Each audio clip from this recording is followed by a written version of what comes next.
Ya, Assalamualaikum warahmatullahi wabarakatuh. Alhamdulillah selesai dah sudah program Ziarah Mahabbah pada kali ini.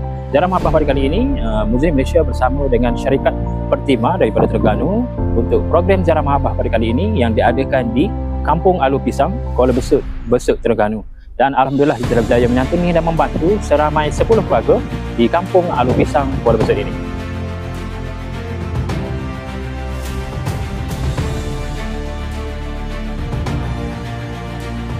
Saya Azmi Muhammad bin Azmi Muhammad Kampung Alu Pisang. Banyak terima kasihlah pada NGO Zul dan juga Pertima yang sudi memberikan sumbangan sedikit kepada penduduk Alu Pisang ni, meringankan beban sikit. Terima kasih banyaklah bagi saya, bagi penduduk Alu Pisang.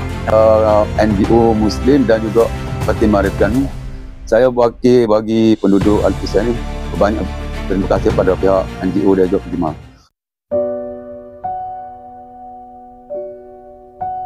Nanti kita panggil Habib Zu boleh? Boleh tak? Jadi Habib Zu duduk ni berapa orang? Sore ni? Maknanya memang kalau geruk apa memang kena ngesok gini lah. Maknanya punca sakit tu sakit ke apa dia? Sarah? Daripada kecil lagi ke? Dah habis dekat telimo. Habis dekat telimo. Maknanya boleh detect tu masa dekat telimo tu lah. Dekat T3 lagi sakit. Dekat T3 lagi.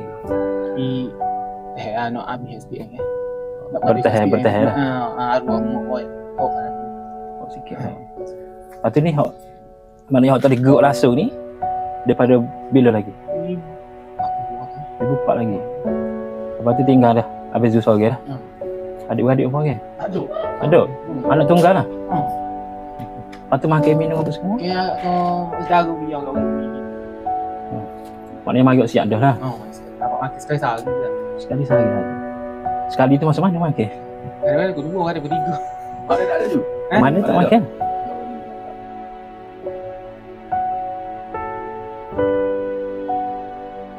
Jadi saya mewakili Museum Malaysia ingin mengucapkan jutaan terima kasih kepada penyumbang-penyumbang di luar sana kerana tanpa derma dan sumbangan anda, mungkin misi kami di Museum Malaysia ini tidak dapat dijalankan. Jadi teruskanlah menyumbang kerana sumbangan anda mampu meringankan beban asnaf-asnaf yang memerlukan di luar sana.